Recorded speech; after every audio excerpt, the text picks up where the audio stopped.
Aslam jail से रिहा होकर जब घर आता है तो पिया दौड़कर उसके गले लग जाती है। उसकी आंखों में आंसू होते हैं लेकिन आवाज में आग। वह कहती है, अब्बू, मूसा को उसके की सजा मिलनी चाहिए। उसने अम्मी की जिंदगी छीनी है, गरीबों की जमीनें छीनी है। यह सुनते ही सांवल बिना एक पल गंवाए पिया और असलम को डीसी शहरयार के पास लेकर जाता है। शहरयार ध्यान से सब सुनता है। पिया पूरे हौसले के साथ मूसा की हकीकत बताती है, कैसे वह गरीबों की प्रॉपर्टी पर कब्जा करता है, धमकाता है, झूठे केस बनवाता है। शहरयार की आंखों में सख्ती उतर आती है। वह फौरन फाइल खुलवाता है। उधर निसार मूसा से कहता है कि असलम ने तुम्हारे खिलाफ रिपोर्ट दर्ज करवा दी है, कल पेशी है। मूसा गुस्से में दांत पीसता है। अगली सुबह कोर्ट में वह पिया को देखते ही पास आकर धीमी आवाज में धमकी देता है, तुम नहीं जानती किससे बदला ले रही हो, अंजाम बहुत बुरा होगा। तभी पिया उसकी आंखों में आंखें डालकर कहती है, मैं अपनी अम्मी की मौत का बदला लेने के लिए कुछ भी कर सकती हूँ। उसी पल सांवल का वकील दोस्त वहीद उठता है और मूसा से सवालों की बौछार कर देता है। हर सवाल पर मूसा के होश उड़ते जाते हैं, उसके जवाब उलझते हैं। कोर्ट में फुसफुसाहट फैल जाती है। अदालत से बाहर निकलते ही मूसा अपनी बेइज्जती का बदला लेने की ठान लेता है। तभी सांवल, पिया और असलम जीप में बैठकर निकल रहे होते हैं कि पीछे से मूसा के गुंडे आ जाते हैं। अचानक गोली चलती है, सीधे पिया को लगती है। पिया गिर पड़ती है। सांवल चीख उठता है, पिया!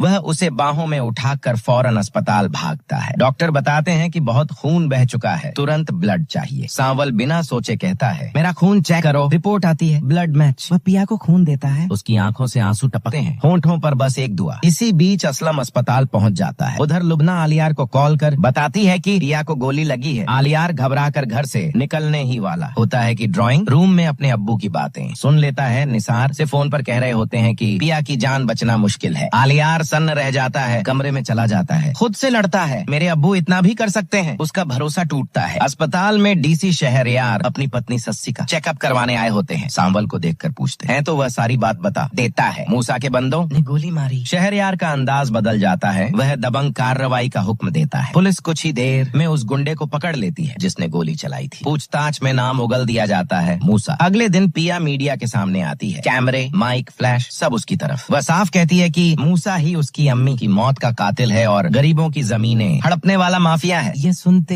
ही खबर सोशल मीडिया पर आग की तरह फैल जाती है। अदालत में सबूत पेश होते हैं, कॉल रिकॉर्ड्स, जमीनों के कागज, गवाह। जज फैसला सुनाते हैं, मूसा को 10 साल की सजा। पुलिस उसे हथकड़ियों में ले जाती है। उसका रुतबा मिट्टी में मिल जाता है। पिया सस्सी के पास जाती है, आंखें भरकर कहती है, अगर आप और शहरयार साहब साथ न देते तो मुझे इंसाफ कभी नहीं मिलता। सस्सी मुस्कुराकर कहती है, अब देर मत करो, सांवल से शादी कर लो, वह तुमसे सच्ची मोहब्बत करता है। पिया धीमे से कहती है, शायद। मैं भी। घर लौटकर असलम सांवल को बुलाता है और कहता है, अब और इंतजार नहीं, पिया से निकाह कर लो। अगले दिन मौलवी साहब आते हैं। घर में सादगी भरा माहौल। सवाल होता है, पिया बिनते असलम, क्या आपको ये निकाह कबूल है? पिया की आवाज कांपती है लेकिन साफ, कबूल है। फिर सांवल, कबूल है। दुआओं के साथ निकाह मुकम्मल हो जाता है। उधर आलियार सच जानकर पाकिस्तान छोड़कर अमेरिका चला जाता है, अपने गुनाहों की छाया से दूर। 1 साल बाद सांवल और पिया के घर बेटे की किलकारी गूंजती है। पिया बच्चे को सीने से लगाती है। सांवल की आंखों में सुकून उतर आता है। इंसाफ, मोहब्बत और नई शुरुआत के साथ कहानी एक उजाले में ठहर जाती है। असलम जेल से रिहा होकर जब घर आता है तो पिया दौड़कर उसके गले लग जाती है। उसकी आंखों में आंसू होते हैं लेकिन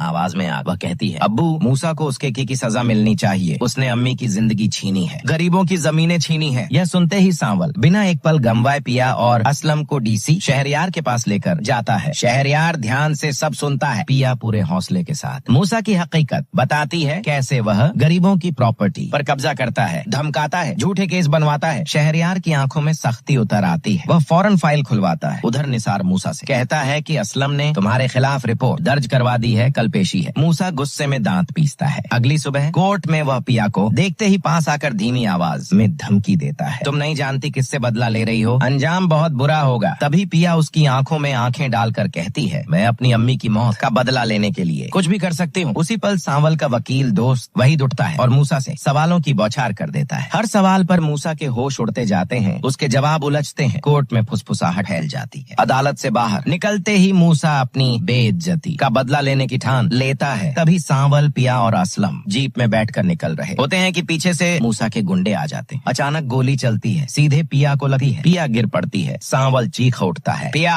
वह उसे बाहों में उठाकर फौरन अस्पताल भागता है। डॉक्टर बताते हैं कि बहुत खून बह चुका है, तुरंत ब्लड चाहिए। सांवल बिना सोचे कहता है, मेरा खून चेक करो। रिपोर्ट आती है, ब्लड मैच। वह पिया को खून देता है। उसकी आंखों से आंसू टपकते हैं, होंठों पर बस एक दुआ। इसी बीच असलम अस्पताल पहुंच जाता है। उधर लुबना आलियार को कॉल कर बता बताती है कि पिया को गोली लगी है। आलियार घबरा कर घर से निकलने ही वाला होता है कि ड्राइंग रूम में अपने अब्बू की बातें सुन लेता है। निसार से फोन पर कह रहे होते हैं कि पिया की जान बचना मुश्किल है। आलियार सन्न रह जाता है, कमरे में चला जाता है, खुद से लड़ता है, मेरे अब्बू इतना भी कर सकते हैं। उसका भरोसा टूटता है। अस्पताल में डीसी शहरयार अपनी पत्नी सस्सी का चेकअप करवाने आए होते हैं। सांवल को देखकर पूछते हैं तो वह सारी बात बता देता है। मूसा के बंदों ने गोली मारी। शहरयार का अंदाज बदल जाता है। वह दबंग कार्रवाई का हुक्म देता है। पुलिस कुछ ही देर में उस गुंडे को पकड़ लेती है जिसने गोली चलाई थी। पूछताछ में नाम उगल दिया जाता है मूसा। अगले दिन पिया मीडिया के सामने आती है। कैमरे, माइक, फ्लैश सब उसकी तरफ। वह साफ कहती है कि मूसा ही उसकी अम्मी की मौत का कातिल है और गरीबों की जमीनें हड़पने वाला माफिया है। ये सुनते ही खबर सोशल मीडिया पर आग की तरह फैल जाती है। अदालत में सबूत पेश होते हैं, कॉल रिकॉर्ड्स, जमीनों के कागज, गवाह। जज फैसला सुनाते हैं। मूसा को 10 साल की सजा। पुलिस उसे हथकड़ियों में ले जाती है। उसका रुतबा मिट्टी में मिल जाता है। पिया सस्सी के पास जाती है, आंखें भरकर कहती है, अगर आप और शहरयार साहब साथ न देते तो मुझे इंसाफ कभी नहीं मिलता। सस्सी मुस्कुराकर कहती है, अब देर मत करो, सांवल से शादी कर लो, वह तुमसे सच्ची मोहब्बत करता है। पिया धीमे से कहती है, शायद। मैं भी। घर लौटकर असलम सांवल को बुलाता है और कहता है, अब और इंतजार नहीं, पिया से निकाह कर लो। अगले दिन मौलवी साहब आते हैं। घर में सादगी भरा माहौल। सवाल होता है, पिया बिनते असलम, क्या आपको ये निकाह कबूल है? पिया की आवाज कांपती है लेकिन साफ कबूल है। फिर सांवल, कबूल है। दुआओं के साथ निकाह मुकम्मल हो जाता है। उधर आलियार सच जानकर पाकिस्तान छोड़कर अमेरिका चला जाता है, अपने गुनाहों की छाया से दूर। 1 साल बाद सांवल और पिया के घर बेटे की किलकारी गूंजती है। पिया बच्चे को सीने से लगाती है। सांवल की आंखों में सुकून उतर आता है। इंसाफ, मोहब्बत और नई शुरुआत के साथ कहानी एक उजाले में ठहर जाती है।